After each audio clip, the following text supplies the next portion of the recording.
ನಮಸ್ತೆ. ನನ್ನ ಹೆಸರು ಸುನಿಲ್ ಕುಮಾರ್ ಅಂತೇಳಿ. ನಾನು ಯಾದಗಿರಿ ಡಿಸ್ಟಿಕ್ಕು ನಗನೂರು, ಸುರಪುರ ತಾಲೂಕು ನಗನೂರು ಅವನು. ನಾನು ಎಲ್ಲಿ ಅಜಯ್ ಕುಮಾರ್ ಸರ್ ಅವರು ಶಾಪುರ ತಾಲೂಕಿನಲ್ಲಿ ಉಕ್ಕನಾಳ್ ಗ್ರಾಮದಲ್ಲಿ ಕ್ಯಾಂಪಸ್ ಮಾಡಿದರು. ಆ ಕ್ಯಾಂಪಸಲ್ಲಿ ಹೋದಾಗ ನನಗೆ ನೋಡಿ ಟ್ರೀಟ್ಮೆಂಟು ಅವ್ರು ಹೇಳಿದ್ರು, ನೀನು HG ಹಾಸ್ಪಿಟ್ಲಿಗೆ ಬಾರಪ್ಪ, ನನಗೇನು ಬೇಕಾಗ್ತದೆ ಅದು ನಾನು ಟ್ರೀಟ್ಮೆಂಟ್ ಕೊಡ್ತೀನಿ, ಆಪ್ರೇಷನ್ ಮಾಡಿಸೋದು ನನ್ನ ಕಡೆ ಇರಲಿ ಜವಾಬ್ದಾರಿ ಅಂತ ಹೇಳಿದ್ರು.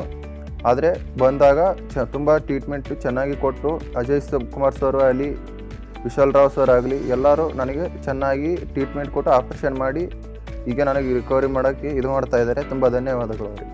ನಮಸ್ತೆ ಸರ್, ನನ್ನ ಹೆಸರು ಆಕಾಶ್ ಅಂತೇಳಿ. ನಾನು ಸುನಿಲ್ ಕುಮಾರ್ ಅವರ ಅಣ್ಣ ಸರ್. ಸುನಿಲ್ ಕುಮಾರ್ ಅವರಿಗೆ ತುಂಬ ಪೇನ್ ಆಗ್ತಿತ್ತು ಸರ್. ಅದಕ್ಕೆ ಒಂದು ಸ್ವಲ್ಪ ಗಡ್ಡೆಯಾಗಿ ಅವನಿಗೆ ಮಲ್ಕೊಳ್ಳೋಕ್ಕಾಗ್ತಾಯಿಲ್ಲ, ಕುಂದ್ರೋಕ್ಕಾಗ್ತಾಯಿಲ್ಲ.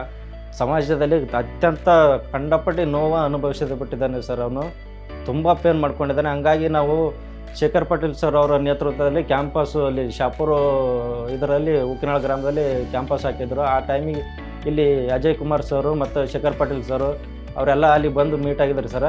ಆವಾಗ ಸುನಿಲ್ ಕುಮಾರ್ ಅವಾಗ ಅಲ್ಲಿ ಮೀಟ್ ಮಾಡಿ ಆ ಕ್ಯಾಂಪಸ್ಗೆ ಅಟೆಂಡ್ ಆಗಿ ಶೇಖರ್ ಪಾಟೀಲ್ ಸರ್ಗೆ ಮತ್ತು ಅಜಯ್ ಕುಮಾರ್ ಸರ್ಗೆ ಮೀಟ್ ಆದ ತಕ್ಷಣವೇ ಅವ್ರೇನು ಹೇಳಿದ್ರು ಸರ್, ಇವರು ಅಜಯ್ ಕುಮಾರ್ ಸರ್, ನೀನೇನು ಭಯಪಡೋ ಅವಶ್ಯಕತೆ ಇಲ್ಲ, ನೀನು ಬೆಂಗಳೂರಿಗೆ ಬಾ, SCG ಹಾಸ್ಪಿಟಲ್ಗೆ ಬಾ, ನಾನು ಎಲ್ಲ ನೀನು ಟ್ರೀಟ್ಮೆಂಟ್ ಹೋಗೋಷ್ಟು ನಾನು ಫ್ರೀದಾಗ ಮಾಡಿಸ್ಕೊಡ್ತೀನಿ, ನೀನು ಯಾವುದೇ ಭಯಪಡೋ ಅವಶ್ಯಕತೆ ಇಲ್ಲ, ನಿನ್ನೆಲ್ಲ ಕ್ಲಿಯರ್ ಮಾಡಿ ಕಳಿಸ್ತೀನಿ ಅಂತೇಳಿ ನಮ್ಗೆ ಭಾಳ ಧೈರ್ಯ ಹೇಳಿದ್ರಿ ಸರ್. ಅವಾಗ ಹೇಳಿದ ಮೂಲಕ ಅವರು ಹೇಳಿದ ಮೇಲೆ ನಾನೆಲ್ಲ ಬೇರೆ ಹಾಸ್ಪಿಟ್ಲ್ಗೆಲ್ಲ ತುಂಬ ತಿರುಗಾಡಿಬಿಟ್ಟಿವಿ ಸರ್. ಗುಲ್ಬರ್ಗ ಮತ್ತು ಬೆಳಗಾವಿ, ಆ ಕಡೆ ರಾಯಚೂರು, ಬಿಜಾಪುರ ಆ ಕಡೆ ಎಲ್ಲ ಹೋಗಿ ಬಂದೀವಿ ಸರ್. ಹೋಗಿ ಬಂದ್ರೆ ಅಲ್ಲಿ ಎಲ್ಲೇನೋ ಇಲ್ಲೆಲ್ಲೇ ನಿಮ್ಗೆ ಆರಾಮಾಗಂಗಿಲ್ಲ, ಭಾಳ ತುಂಬ ಜಾಸ್ತಿ ಇದೆ ಅದು ಅಂತ ಹೇಳಿದ್ರು ಸರ್. ಹಂಗಾಗಿ ನಾವು ಇಲ್ಲಿ ಅಜಯ್ ಕುಮಾರ್ ಸರ್ಗೆ ಮೀಟ್ ಆದಗಳೇ, ನೀವೇನು ಭಯಪಡೋ ಅವಶ್ಯಕತೆ ಇಲ್ಲ, ನೀನು ಬೆಂಗಳೂರಿಗೆ HCG ಹಾಸ್ಪಿಟ್ಲಿಗೆ ಬಾ, ನೀನು ಅಷ್ಟು ಕ್ಲಿಯರ್ ಮಾಡಿ ಕಳಿಸ್ತೀವಿ ಅಂತ ಹೇಳಿದ್ರು ಸರ್.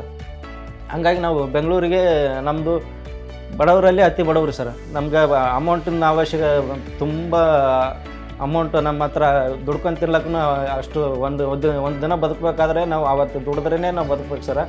ಆ ಥರ ಬಡತನದ ಪರಿಸ್ಥಿತಿಯಲ್ಲಿ ನಾವು ಅಜಯ್ ಕುಮಾರ್ ಸರ್ಗೆ ಅಲ್ಲಿ ಹೇಳಿದ್ವಿ, ನೀನು ಅಮೌಂಟ್ದು ಅವಶ್ಯಕತೆ ಇರೋದು ತೊಗೋಬೇಡ, ನಿಂದು ಏನು ಅಷ್ಟು ಖರ್ಚು ನಾನು ನೋಡ್ಕೊತೀನಿ, ವೈಯಕ್ತಿಕ ಖರ್ಚು ನೋಡ್ಕೊತೀನಿ, ನಿನಗೆ ಇರೋಕ್ಕೆ ವ್ಯವಸ್ಥೆ ಕೂಡ ನಾನು ಮಾಡ್ತೀನಿ, ಫೌಂಡೇಶನ್ ಕಡೆಯಿಂದ ನನಗೇನು ನನ್ನ ಕೈಲಾದಷ್ಟು ಸಹಾಯ ಮಾಡ್ತೀನಿ, ನೀನು ಬಾ ಅಂತ ಹೇಳಿದ್ರಿ ಸರ್. ಹಂಗಾಗಿ ನಾವು ಅವರು ಮಾತಿನ ಅನುಸಾರವಾಗಿ ನಾನು ಬೆಂಗಳೂರಿಗೆ ಬಂದೆ ಸರ್. ಬೆಂಗಳೂರು ಬಂದ ತಕ್ಷಣವೇ ಫಸ್ಟ್ ಅಜಯ್ ಕುಮಾರ್ ಸರ್ಗೆ ಮತ್ತು ಶೇಖರ್ ಪಾಟೀಲ್ ಸರ್ ಅವರೆಲ್ಲರೂ ನೋಡಿ ಮತ್ತು ವಿಶಾಲ್ ರಾವ್ ಸರ್ಗೆ ಮೀಟ್ ಮಾಡಿ ಅಂತ ಹೇಳಿದ್ರು ಸರ್ ಅಲ್ಲಿ ಕ್ಯಾಂಪಸಲ್ಲಿ. ಹಂಗೆ ವಿಶಾಲ್ ರಾವ್ ಸರ್ಗೆ ಮೀಟ್ ಮಾಡಿದ್ಗಳೇ ಅವರು, ನಿನ್ನ ಕಂಪ್ಲೀಟ್ ಚೆಕಪ್ಪು ನಾನು ಫ್ರೀದಾಗ ಮಾಡಿಸ್ತೀನಿ, ನೀನೇನು ತಲೆ ಕೆಡಿಸ್ಬೇಡ, ಅಜಯ್ ಕುಮಾರ್ ಸರ್ ಹೇಳಿದಾರಲ್ಲ ಎಲ್ಲನೂ ಅವ್ರು ನೋಡ್ಕೊತಾರೆ, ಫೌಂಡೇಶನ್ ಕಡೆಯಿಂದ ನೋಡ್ತಾರೆ, ನೀವೇನು ಭಯಪಡೋ ಅವಶ್ಯಕತೆ ಇಲ್ಲ, ನೀವು ದುಡ್ಡಿಲ್ಲ ಅಂತಂದ್ರೆ ನೀವು ಇರೋಕ್ಕೆ ವ್ಯವಸ್ಥೆ ಸತ್ಯಕ್ಕೆ ನಾನು ಮಾಡ್ತೀನಿ, ನೀವೇನು ಇದು ಮಾಡೋಕ್ಕೆ ಹೋಗ್ಬೇಡ್ರಿ, ₹1 ಕಟ್ಟಕ್ಕೆ ಹೋಗ್ಬೇಡ್ರಿ ಇಲ್ಲಿ ಅಂತೇಳಿ ನಮ್ಗೆ ಅತ್ಯಂತ ಭಾಳ ಪ್ರೀತಿಯಿಂದ ನೋಡ್ಕೊಂಡ್ರಿ ಸರ್. ಇವಾಗ ಅದು ಕಂಡಪಟ್ಟು ನೋವಿತ್ತು ಸರ್. ಅದು ಸುನಿಲ್ ಕುಮಾರ್ಗೆ ಒಟ್ಟು ಇದು ಮಲ್ಕೊಳಕ್ಕಾಗ್ತಾಯಿಲ್ಲ, ಮಲ್ಕೊಂಡ್ರೆ ಎದೆ ಚುಚ್ಚಿದಂಗೆ ಆಗ್ತಾಯಿತ್ತು, ತುಂಬ ಪೇನ್ ಇತ್ತು ಸರ್.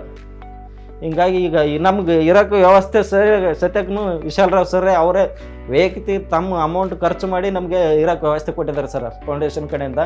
ಮತ್ತು ಇಲ್ಲಿ ಅಜಯ್ ಕುಮಾರ್ ಸರ್ ಇವರೆಲ್ಲ ಮೀಟಾಗಿ ನಿಮ್ಗೇನು ವ್ಯವಸ್ಥೆ ₹1 ಕಟ್ಟಕ್ಕೆ ಹೋಗ್ಬೇಡಿ ಅಂತೇಳಿ ಊಟ ವ್ಯವಸ್ಥೆ ಎಲ್ಲನೂ ಅವ್ರ ಕಡೆಯಿಂದನೂ ಫ್ರೀ ಮಾಡಿಸಿದ್ದಾರೆ ಸರ್.